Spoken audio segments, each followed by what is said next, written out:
47-year-old wounds now reopened since the 1976 disappearance of Pawhuska teen Cynthia Dawn Kinney has remained a mystery. But for the last several months, you've probably followed this with us. The Osage County Sheriff's Office says it's been following a trail of evidence leading them to believe the infamous BTK serial killer was involved.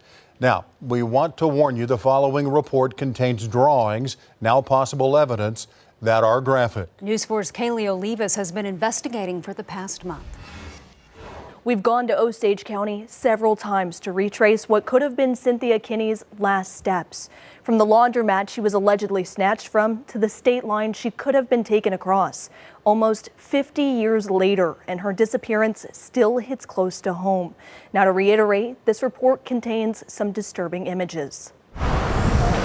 It's the summer of 1976. School's out. Pawhuska native Mike McCartney says the kids had plans. Go out to the lake and just have a good time. But on June 23rd, a shadow of fear cast over the city. People were, of course, upset.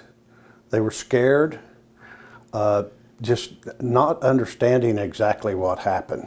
16-year-old Cynthia Kinney vanished into thin air. All that was left behind, a half-eaten donut and some change on an Osage laundromat table. Cynthia Kinney was working, filling in actually, for a friend of the family who owned the laundromat. Tips flooded the Osage County Sheriff's Office shortly after her disappearance, but none led them to a credible suspect until this year. Project Bad Wash Day. It's a journal entry from BTK killer Dennis Rader. The small paragraph, vague, but he describes watching a nearby laundromat for a target he describes as the brunette. He says the laundromat was, quote, a good place to watch victims and dream. I could imagine him coming in and asking for her assistance in getting some baskets of laundry out of the trunk of his car, and her being very helpful and coming out there, and as soon as he opened the trunk, probably either putting her in the trunk or making her get in the back seat at gunpoint.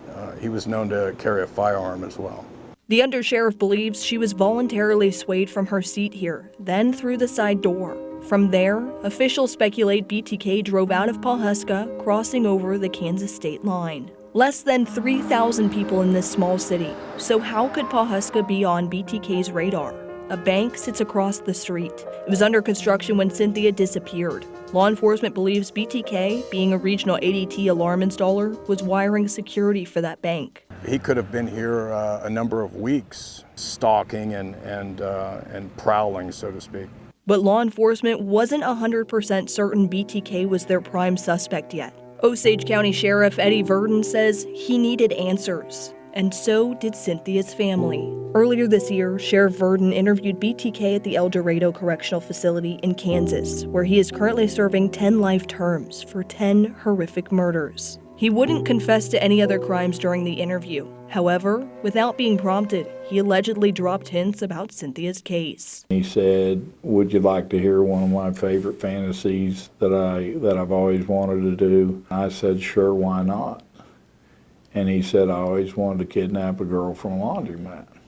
And then BTK led investigators to a property he used to own in Park City, Kansas, saying there was still evidence tucked away. His home, demolished in 2007. Now the vacant lot is owned by the city. Osage investigators ripped through a piece of the land and found items of interest, including pantyhose. They've also reviewed drawings from BTK, some too graphic to show. But this one depicts a young woman bound and gagged. This picture in particular stands out the most to investigators because they think it could be Cynthia. Sketches and pictures of silos and barns also reveal what BTK could have used as torture chambers. Conversations with BTK have also led officials to a barn where they found a blouse button, possibly belonging to Cynthia. Now, the Osage County Sheriff's Office believes they're on to something, but there's still a long road ahead. Why, after 50 some odd years, do you feel like it's important to keep pushing with this case, to keep digging? If you have somebody in your family that vanished without a trace, you need answers and closures. Additionally, if you're a victim, you need justice. While the investigation continues, friends of Cynthia's try to remember the girl they once knew. She was always a happy girl.